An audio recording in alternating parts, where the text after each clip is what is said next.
大家好啊，我係 Cowboy。嗱，呢條影片咧，其實咧就想同大家講啲輕鬆少少嘅話題啦。咁啊，事緣咧就有一位網友咧問我咧，就係我喺銀行裏面嘅炒房咧，其實有冇一啲師傅啊去跟下咁樣嘅？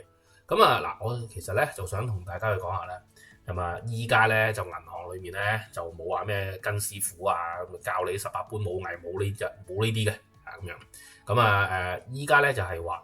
你做嗰陣時，咁啊學到幾多得幾多啦，咁啊得閒會同你講幾句嘅，咁啊領略到幾多就得幾多啦，係咁嘅模式嘅，就冇話坐定定去教你，喂你點樣去做啊，點樣去整啊，又冇嘅，所以咧好多嘅一啲trading 嘅技巧咧，都係真係邊做邊學咁樣㗎。咁啊嗱，但係咧喺我人生裏面咧有3位資深嘅交易員啊，咁啊佢有真係有點過我嘅。有點過幾樣嘢咧，就令到我咧就係即係自己個交易系統啦、交易策略啦，就即係日後係影響都幾大。咁我就利用呢個交易系統、呢個交易策略咧，就係令到我依家咧都可以叫做財務自由啦，有啲半退休，有多啲嘅時間同大家分享一下我究竟係點樣去交易啊，點樣去投資啊咁樣嘅。咁所以咧，我咧就好多謝嗰3位嘅資深嘅交易員啦。咁嗱，我呢條影片就想同大家講一講，咁嗰位資深嘅交易員嗰3位資深交易員係點樣影響到我咧咁樣。咁嗱，事不宜遲啊，即刻去片。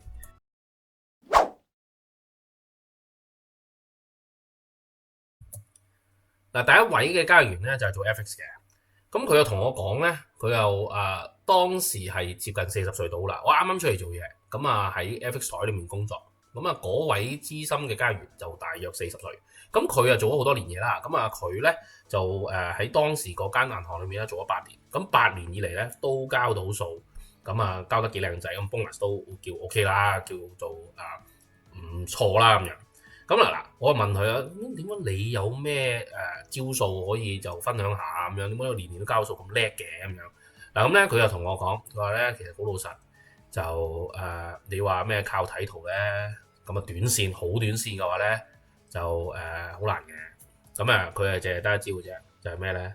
就嗱嗰陣時咧，其實咧就嗱呢個咧就係 Oanda 啦，呢個網頁。嗱，你會見到咧唔同嘅呢個 currency pair 啦嚇，譬如話呢個歐羅對美金咁樣啦，1.1517、1.1519兩點子左右嘅即係個 spread 啦，我哋叫做 bid ask spread 啦咁樣。咁咧就其實咧就好多唔同嘅平台嘅呢個銀行與銀行之間 ，OK，係有唔同嘅平台，譬如話Citibank 嘅 Velocity 啦，呢個係其中一個平台啦，呢個 Barclays 嘅 Barks 啦呢啲啦，咁然之後咧。有一啲咧叫咩咧？就綜合咗，譬如 FXO 呢啲啦咁樣。咁然之後咧，譬如話係有啲Nomura 呢啲啦咁樣嘅一啲嘅唔同嘅平台咁樣。咁同埋咧有一啲咧，其實係譬如話係iCap 嗰扎，譬如話 iCap 呢個 EBS 嗰扎就唔同嘅。有啲咧直情係叫做早期有一個叫做 Reuters 嘅RTFX，咁之後俾 FXO 收購咗。咁有一個叫 Icon D0咁樣，所以咧10幾廿個 platform， 咁10幾廿個 platform 咧，咁個個 platform 都類似咁樣嘅，類似咁樣咁樣嘅10幾廿個 platform， 咁咧佢咧就係有4個 mon 啦，咁4個 mon 都係全部都係咁樣嘅喎，你諗下係開咗差唔多一翻嚟開機咧就開10幾廿個平台咁樣，咁佢做咩咧？做一樣嘢，咁叫捉雞，咁咩捉雞咧？譬如話10幾廿個 platform， 嗱個個都開歐羅啦，咁而各自開咧。又會有少少唔同個價嘅，譬如喺呢度1.1517啦，1.1518啦咁樣1點子左右啦。咁有啲咧，如果佢開咗1.15、15同埋1.1516咁樣啦，咁我咪買16，然之後沽17，咁好快手啦。咁佢咧其實咧就係全日咧，其實做啲咩咧？就係咁望咯，不停咁樣個頭惡下咁樣咧，係咁望。望嗰4個 mon 邊度得邊度得咁樣。跟住我問佢咁，其實睇唔睇圖？佢話嗱，你講真。如果睇圖去搏嘅話咧，唔會成功咯。以佢嘅經驗話俾我聽啦嚇，佢話就咁睇圖，你話秒 trade 又或者係分鐘 trade 嘅話咧，其實咧就最後都係和和過嘅。佢之前嗰啲同事全部都係因為咁樣就即係炒晒啦，俾人哋。係得佢咧可以點解咧？做咗10幾年，喺我同佢共事嗰間銀行做咗8年都交到數咧。佢話就係靠呢下嘅啫。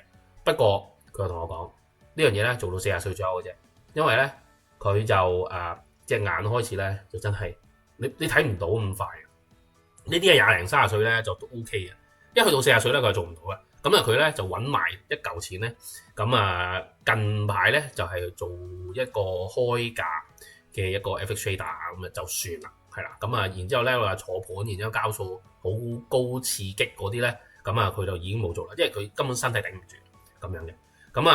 呢一個咧係用咗佢嗰代嘅人嘅經驗，同埋我自己之後啦就即係叫做升咗做一啲 senior 嘅 level 嘅時候，我去觀察到呢啲咧，即係話咧。你如果真係好炒得好短嘅話咧，就真係㗎，嗰紮 trader 咧1年半年到就俾人淘汰㗎啦。咁唔係咁樣去玩，亦係冇可能俾佢捉到啊！你秒 trade 分鐘 trade 嘅話，呢啲交易咧，其實講真，你話長遠嚟講咧，唔係必贏，唔係一個好嘅 strategy 咯。但係佢嘅長遠可以賺到錢嘅，就係靠啲咩？炒呢啲叫捉雞啦，我哋叫，即係你捉雞又可以捉到喎。咁但係有去到某個歲數咯。而同埋依家呢個年代咧，發展到去即係叫做 AI 一啲電腦落盤啦，你唔會快得過嗰啲即係電腦咁樣嘅。所以咧呢一招咧其實都唔會係太 work 嘅。咁依家取而代之係咩咧？寫啲程式去做捉雞咯。我聽過都有嘅，有啲後生仔係會去做呢樣嘢嘅。如果佢即係叫做拎級到10幾20個 platform。然之後俾佢寫到套程式出嚟，然之後俾佢捉雞啦，咁都 OK 嘅喎，咁得，但係就大家知啦，唔係容易嘅事啦，咁10幾20個咁釘嘅 platform 可以俾你去做呢樣嘢，其實難少少去做到呢樣嘢嘅 ，OK，但係佢又同我講，長遠咧，經常贏錢咧係靠呢啲㗎，你就咁睇幅圖秒喎，或者分鐘圖嘅話咧。多數咧就係和嗰個係最去到最後咁樣嘅。呢個咧第一個嘅 FX trader 教曉我嘅交易系統就係咧，你靠呢啲短炒嘅話咧，就其實係好難去生存，同埋最緊要就係佢講咗一句，就係年齡上面係有一個限制嘅。OK，呢個就係第一個 trader 教曉我嘅嘢。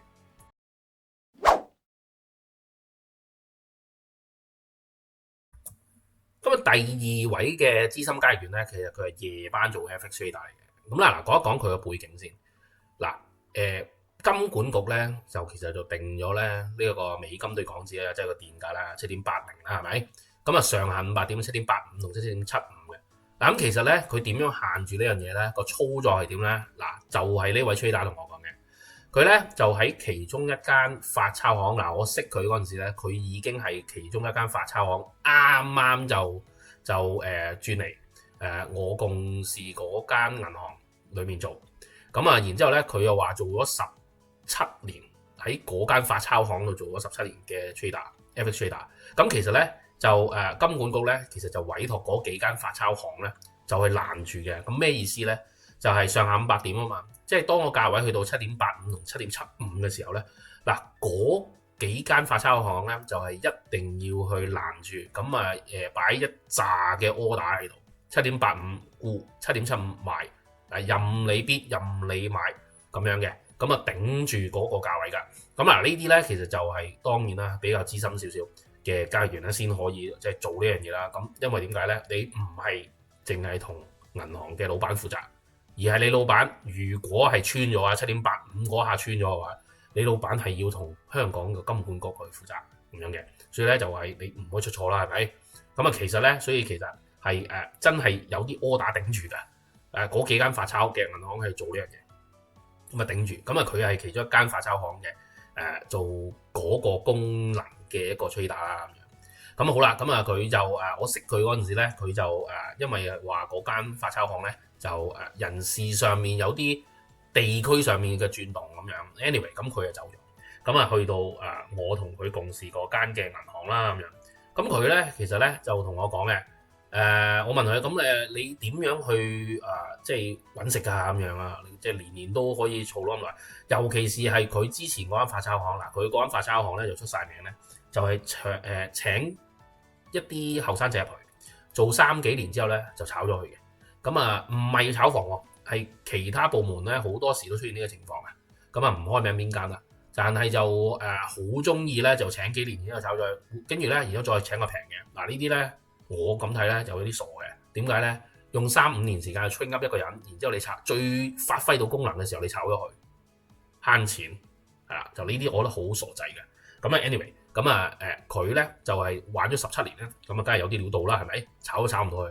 咁啊我問佢其實係點樣，佢就話其實咧佢係用呢一樣嘢，就係好似喺個電價嗰個order 個形式咧，去睇透咗個市場。咁啊咩意思咧？即係好似咁講，你金管局咧。佢擺個 order 即係7.85嘅時候咧，咁係鐵嘅 order 幾百唔知幾多千球咁嘅 order 擺喺度噶嘛。咁佢咧嗰個位就一定有啲嘢啦，係咪？咁啊你唔需要試啊，因為大家係 announce 咗。咁但係咧佢話咧每一個 currency pair 咧每一晚咧，咁啊假設有個莊喺度咧，佢咧去到某啲 level 嘅時候咧，佢就會有一個莊佢會走出嚟去攔住個市，所以咧就會出現咗咧某啲位啦，叫做係出現一個支持同埋阻力嘅平台出嚟㗎。OK，咁佢每晚咧佢都係睇住呢啲㗎嚇。咁當時咧其實咧就係有一間 broker 啦，有一間 broker 咧佢就係有個 platform 推咗出嚟之後咧，就係一開始咧90幾年嗰陣時咧，我聽佢哋講90幾年嗰陣時咧就係嗰個 broker 咧就叫幾間依家仲係一線嘅。最勁抽最大嗰幾間大 bank 咧，就擺 order 落去佢個平台度，所以咧佢嗰個平台咧就好得意喎，就會見到有啲人擺 order 嘅，見到某啲嘅 bank 可能擺幾千球、幾百球嘅 order 擺嘅 ，OK， 咁然之後咧佢去到某個位，譬如話啦嚇，好似睇翻呢一個咁樣啦，譬如話依家1.1518咁樣，可能1.1530其實咧原來咧集住晒啲 order 嗱，你會見到嘅喺個 platform 入面。即係有啲大嗰啲咧，係擺咗啲 order 喺度，會見到喎。但係邊個咧？你會見唔到。你真正同佢做到交易啦，當個價位呢個歐羅上到1.1530嘅時候咧，你 hit 埋佢咧，你又會知道邊個擺嘅咯喎。咁樣嘅，咁啊，所以咧就好得意啦。咁啊，你會見到啲 order 集住晒，但係唔知邊個嗱，同埋咧會出蠱惑，可能會消失嘅咁樣。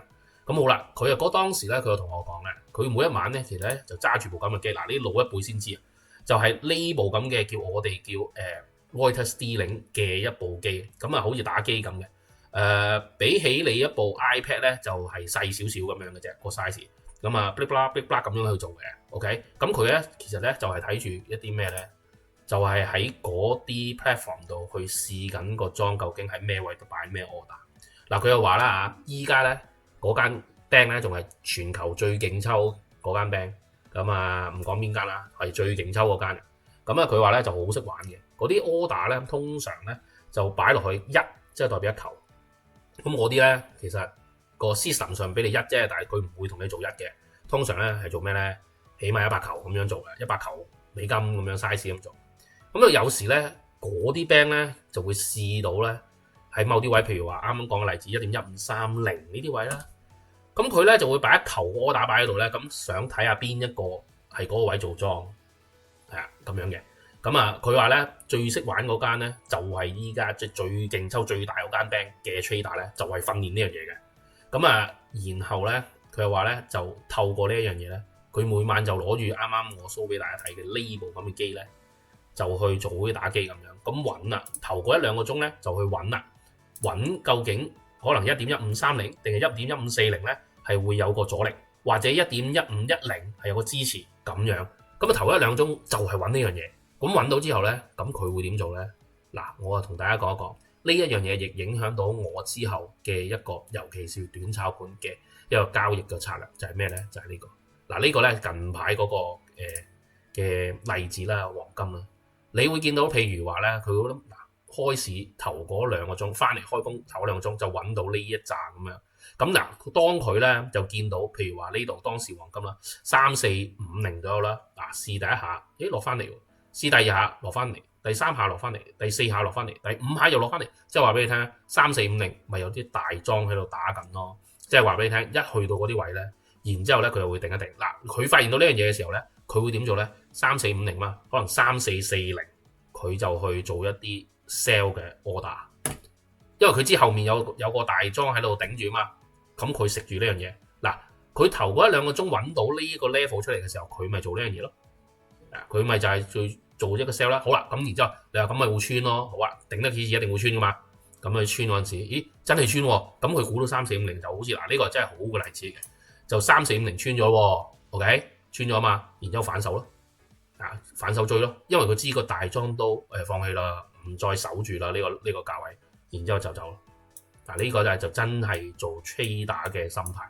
咁而呢一樣嘢咧，其實喺多年後咧MM 啊，大家都知啊，嗰位嘅美國投資比賽館間好出名嗰個 MM 啦，其實咧嗰個 VCP 其實就係類似嘅一個諗法啊，個概念其實差唔多，揾到個價升量升，價跌量跌，然之後咧個 low 呢個 low 係高過之前嘅 low，但係平頭嘅就好似呢幅圖咁平頭嘅，撞幾次撞唔到啊，真係撞到啦，其實個莊係失手，其實係估緊呢樣嘢。嗱，其實多年前咧，嗰位 trader 咧就教曉我呢樣嘢咧。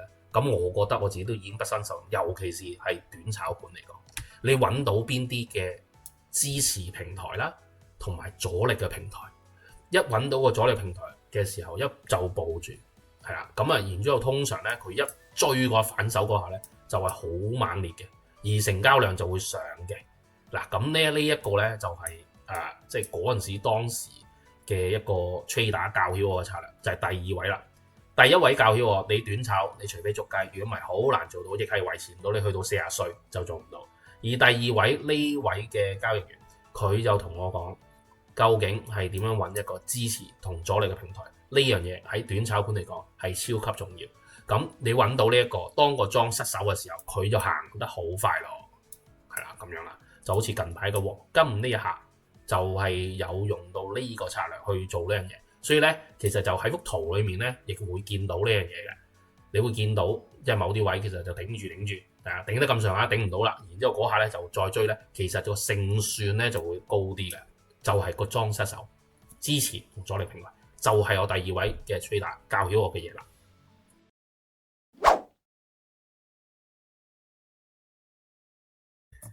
而第三個 trader 咧，其實就係做股票嘅 trader 嚟嘅。嗱，咁咧呢個 trader 咧就真係影響我一世。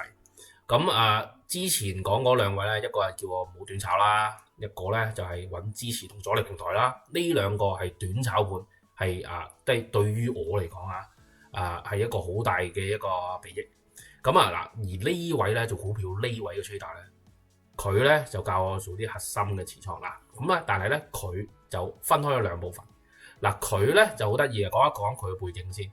佢同我相遇嘅時候咧，就係教我做股票投資盤咁樣咯。咁然後咧佢又同我講佢以前80-90年代嘅時候咧咁係一間咧美資嘅證券行。咁依家咧冇咗啦直情。咁嗰間美資嘅證券行咧，咁喺香港當時嚟講都做到幾大，但係之後就90年代左右咧就撤出成個亞洲。咁依家咧咁我再睇翻啲歷史咧，直情冇埋添噶啦。咁當時佢有講話呢間公司都係喺亞洲嘅期貨市場啦，FX 股票做一啲嘅 swap 即係利率掉期都好大下嘅咁樣。咁佢就做咩？做夜班嘅當時係做夜班嘅 trader。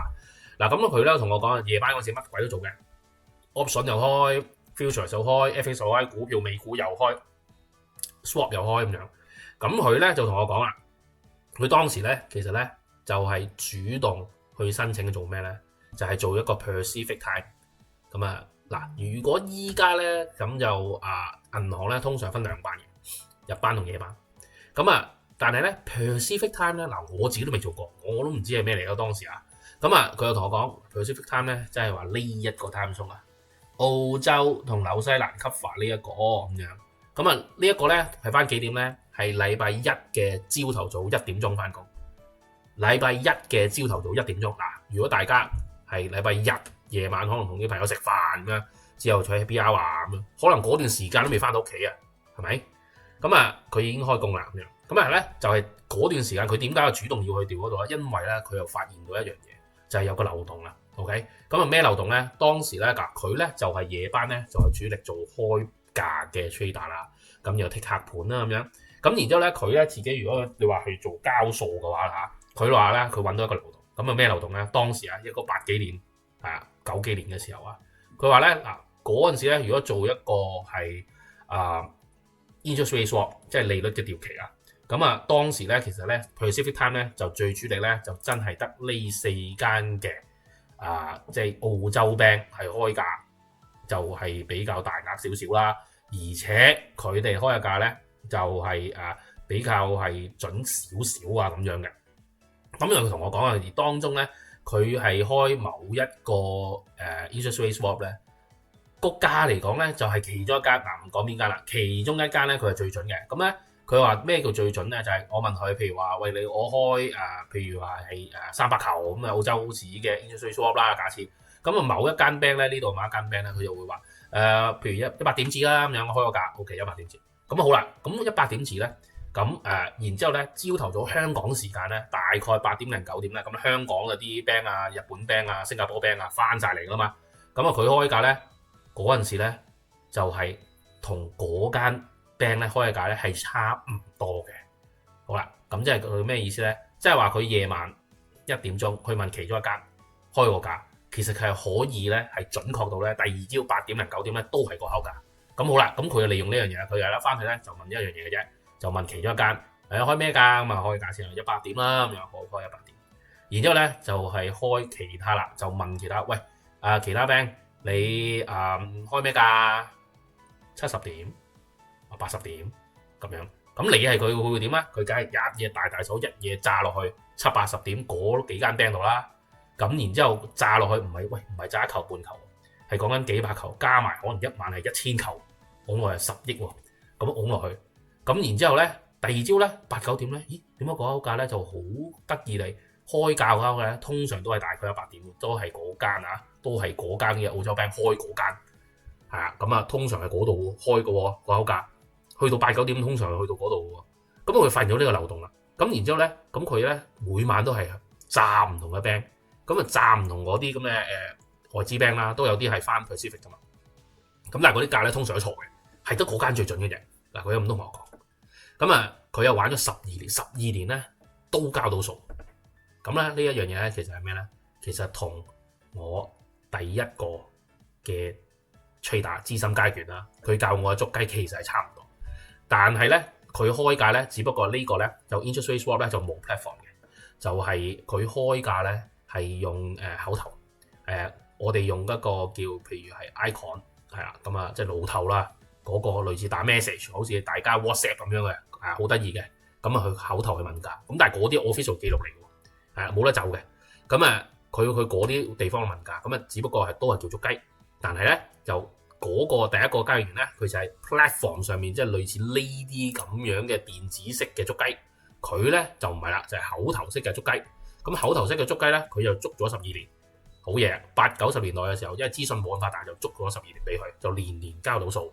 咁咧佢又同我講嘅，當時咁啊過咗若干年後啦，當然我識佢之後，佢都同我講，譬如話大家。一啲 option 啊，譬如大家一啲牛仔啊、熊仔啊，嗰啲咧，其實仲做緊類似嘅嘢嘅。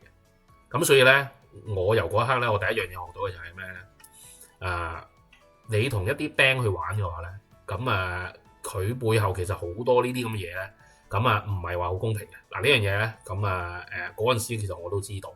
咁由佢口中講出嚟咧，就更加有震撼力啦。咁好多呢啲咁嘅嘢捉雞。咁然之後咧，佢又同我講嘅，如果啲 bank 開價俾你嗰陣時咧，已經係有個 bid ask 再擘闊㗎啦。如果佢都做到個市嘅時候咧，咁更加唔應該玩。咁譬如乜嘢咧？有題外話，就係我啱啱出嚟做嗰陣時咧，我識到一間比較大啲嘅 bank 嘅 option，唔係 option，係牛仔熊仔啦嘅一個 trader。我唔記得叫咩名啦，邊個嚟我都唔係好記得啦。我係淨係記得佢同我講一句。喂，近排個恆指我唔記得係升定跌得好勁喎咁樣，咁你啲客咪做好多？係啊，做好多。哇，咁你咪輸好多錢啦？我唔會㗎，點解啊？點解唔會輸好多錢啊？佢想平倉我，熄咗佢仔啦，咁都得㗎，係啊，我唔記得咗邊個嚟。咁之後都冇聯絡啦，當然。咁但係佢好明確同我講呢啲，我話可以咁樣嘅咩？你唔俾人平倉就得咩？點解唔得？話俾你聽，流動性低，我特登唔開個價都得㗎，吹啊咁樣。嗱，即係仲有好多呢啲嘢嘅，我想講。咁我相信依家都應該仲有好多呢啲咁嘅嘢。咁所以咧，我自己 personally 咧係冇玩過啲咁嘅嘢嘅。咁我知道你係用間 bank 開價嘅話咧，你係可以做呢樣嘢。有呢啲咁嘅嘢嘅時候咧，就而且佢開價俾你嗰個隔離台嗰度有咧，其實就係喐到個市去個即係譬如話做個指數恒指嘅牛仔咁樣啦，佢開價俾你。喂，隔離嗰個人，佢隔離嗰個 trader 就係喐到個市嘅，做點數、做指數嘅。咁你覺得公唔公平啊？嗱，呢樣嘢我又知啊。由嗰一刻我都會知道呢樣嘢。咁啊，呢個第三個資深交易咧，第一樣嘢教到我呢樣嘢。OK，咁嗱，最緊要唔係呢樣嘢喎，佢唔係教我點做 interest rate swap 喎，佢教我係乜嘢？就係之後嗰個。佢之後咧，佢做股票，咁佢同我講咧，佢話嗱，其實咧得兩條路係長勝嘅啫。嗱，佢自己 personally 咧，亦係靠呢樣嘢咧。我係唯一一個人咧，係我見到打工仔啊，係可以住到半山後市打工仔。嗱，雖然咧佢同我講咧，佢嗰10幾年咧喺嗰間美資嘅證券行咧，就做咗12年度啦，年年都派 bonus 啦。佢每2年咧都可以儲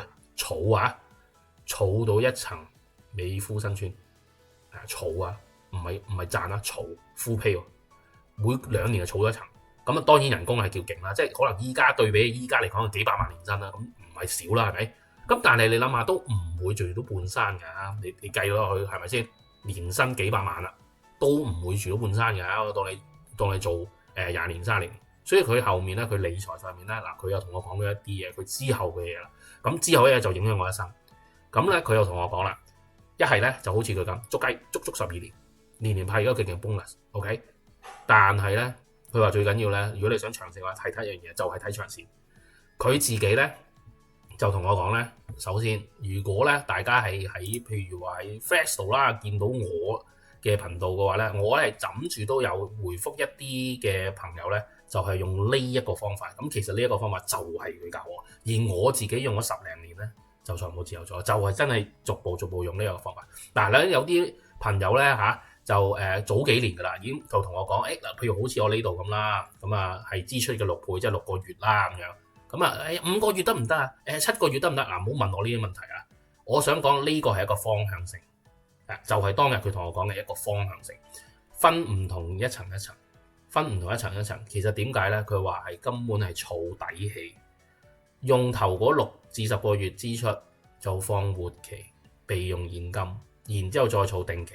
然之後再風險高啲，國債啊買債券，再去到下一步就係大市 ETF 咁樣，佢都係咁做。嗱，佢點樣做大市 ETF 咧？嗱，我想講咧，就當時係冇呢樣嘢噶嘛，80、90年冇呢樣嘢嘛，佢咧就同我講，美國股票咧過去嗰100幾年咧都係枕住向上。雖然1970幾年嗰陣時石油危機跌過一鋪勁嘅，但係之後佢都升翻晒啦咁講。咁長期都係向上，佢又揀道指頭嗰10隻，然之後恆指揀頭嗰10隻。嗱，理論上呢個就係大市 ETF。當時冇噶嘛，佢就係自製呢樣嘢，做呢一層大市 ETF。好啦，咁啊佢當時識我嗰陣時，我就已經有呢個大市 ETF 呢樣嘢啦，咁啊跟住做啦，係咪先？跟住做啦，咁啊跟住做呢一個方法咧，好啦，咁啊然之後咧，佢話咁呢一度咧，其實講真已經唔知幫佢賺 N 咁多錢噶啦，嗰度都好老實係啊。咁1980幾年我睇過啦嚇，即使係呢個好簡單啦，呢個新鴻基啦，當時啊新鴻基已經有上市啦，都係幾蚊。咁啊，依家就即係升幾多倍啊？你諗下，係咪？佢已經好多倍啦。當時對比現在呢一刻，係咪？咁然之後佢當然佢都話，如果再買嘅話咧，就係睇一啲風口，去睇一啲個股啦。咁個股就係嗱，佢唔係做會計。我自己咧之後利用咗呢個方法咧，就優化咗佢，就係揀佢同我講，最緊要係揀啲咩咧？賺到錢，然之後賺到錢之餘有 cash flow。嗱，而呢句説話咧就影響咗。咁我自己咧就當然係 summarize 咗佢啦。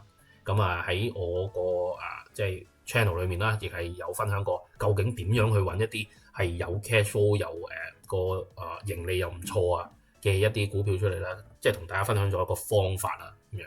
咁啊當然係呢一個係亦係優化咗少少噶啦已經。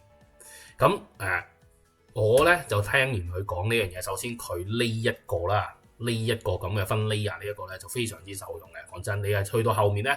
我即使咧去做啲 Bitcoin 加密貨幣都好咧，根本唔使驚，因為點解？有1、2、3、4、5層去晾住，我輸晒都冇所謂。呢個第一，第二就係佢同我講，如果係買個股嗰啲咧，就係可能係10年賺幾十倍嗰啲咧，其實就係睇一間公司嘅長線，佢係會唔會賺到錢。而呢樣嘢其實好老實，睇財務報表會睇得到。你自己聽翻嚟，留意多個市場，留意下啲新聞，你會知道究竟嗰樣嘢係究竟 work 定唔 work 係啦。咁樣。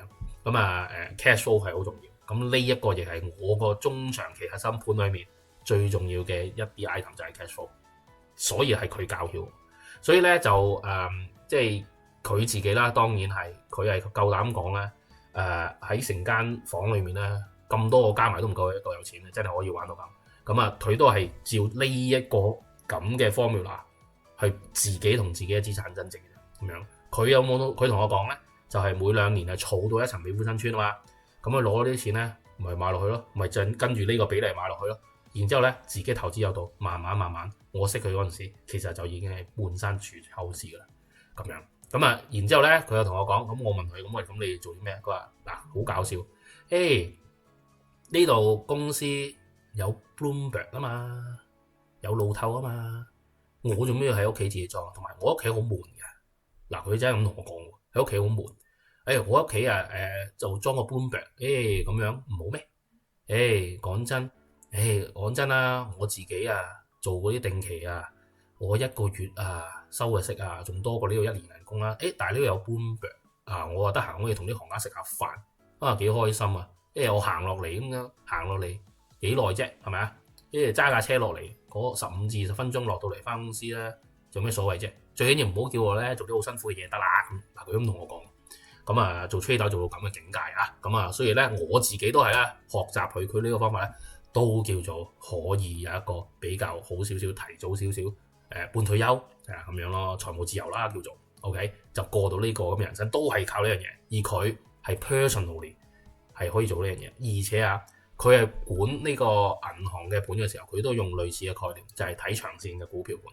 咁啊，一年個回報枕住啦，一攤長1-2年咧去睇咧，都係正數嗱，所以咧佢都做得唔錯嘅，公司盤做得唔錯，自己盤都做得 OK 嗱，佢係叫做呢啲係叫咩咧？就唔係 trader 嗱，我想講啱啱講呢3個 trader 咧，都同樣地同我講一句説話，佢話你唔好做 trader 啦，做投資者嗱。第一個 trader 佢教我點捉雞，佢都話 trader 咪做埋呢啲嘢咯，捉下雞咁呢啲即係。有幾叻啊！講真，所以佢唔中意人哋叫佢做 trader。OK， 而第二樣嘢咧，炒鬼。第二個 trader 咧就係同我講，都係話我啲trader trade 乜嘢啊？炒鬼啫嘛，係咁撳掣，晚晚攞住部咁嘅機，kick嚟 kick 去，咁好過癮咩？好真係好蒲咩？trade 咩打？講真，唔好做 trader，做投資者。個個啦，3個咁同我講，而第3個更加同我講啦，唔係 trader 好似係。即係揾間澳洲資 bank 開價，然之後捉人哋雞咁啊。trader 就係做呢啲咁啊，爭個1點半點，算啦，唔係講呢啲嘅。講真，講咩？講投資長線嘅投資者嗱。所以咧，我就提我話，我唔知點解咧，我喺坊間喺網上咧見到好多人咧話自己我係 trader，但係咧我好老實咁講，我啲 trader 嘅朋友咧，可能係因為啲機構係俾我呢個 title。咁而我哋亦知咧 trader 其實係有少少炒鬼咯，個感覺唔算太好咧。我哋反而唔中意人哋叫我哋做 trader。咁啊，有一啲唔知點解坊間我係 trader 好似好威咁樣，我唔知點解，好似好威咁就話自己嗱，我自己係做 trader 咁樣，我自己係 trader 咁樣同我講，你自己係 trader。咁我咧聽呢句咧已經知道咧，你唔係喺一啲機構裏面咧係按自己 title，一定係自己俾自己。咁啊，但係某啲嘅title咧就係 O K 喎，譬如 fund manager、portfolio manager 嗱，呢啲就叫 O K 啦。呢啲個名咧，如果安俾你嘅話咧，嗱呢啲叫勁啦，講真。咁但係呢啲唔係立亂安啦，係咪？咁啊，所以就投資者啦，做投資者會好做 trader。咁而嗱，深入埋少少啦，第一個嘅交易員啦，資深嘅 trader，佢教曉我一樣嘢，佢就係教曉我短線你想長勝捉雞啦。你話秒 trade、minute 嘅 trade， 然之後就長線賺到錢，好難嘅。通常和個個，以佢過去10幾年經驗，加上我嘅經驗，都見到呢樣嘢係真嘅。咁而第二樣嘢就係最緊要係揾呢啲阻力同支持嘅平台。短炒其實最主要係揾到呢樣嘢，就好似係若干年後 MM 嗰個 VCP， 其實係類似嘅嘢嚟㗎。其實類似嘅嘢 ，OK， 揾到呢個，然之後揾個突破位，成交量一加大就爆上去，就係咁樣。好啦，第三個 trader 就教曉我，都係啦，捉雞啦，都係佢靠捉雞咪賺到咁多咯。而另外一樣嘢佢教曉我就係長線投資，點樣自己管好自己個 portfolio 呢個理財方法，同埋佢去如果買啲個股嘅時候，究竟係睇啲乜嘢 cash flow 賺錢。當然我之後要優化，因為我係有讀會計嘅，我知道有財務報表係大概點睇，而個 fundamental 再加上睇個經濟數據，呢啲宏觀同埋微觀嘅 fundamental analysis 就帶俾我一個唔錯嘅 return， 令到我就叫做半退休啦，咁樣唔使點樣擔心啲錢啦咁樣。咁即係我呢個 channel 就同大家講咗呢啲咁嘅交易嘅策略系統其實就係 come from 呢3個人去教曉我嘅。咁所以就會喺我唔同嘅一啲channel 啦 Patreon 又好，喺 YouTube 上面啦又好，其實咧都見到咧呢啲咁嘅方法，呢啲咁嘅影子嘅。OK， 咁所以咧呢條影片就同大家去即係簡單講咗我呢個咁嘅故事啦，咁樣咁就希望啦就幫到就你哋就了解到我更多即係我嘅交易系統同埋交易策略究竟點嚟啦，咁樣係啦。咁多謝晒大家收睇呢條影片咁真係多謝晒你哋嘅支持啊！咁我哋下條影片再見，拜拜。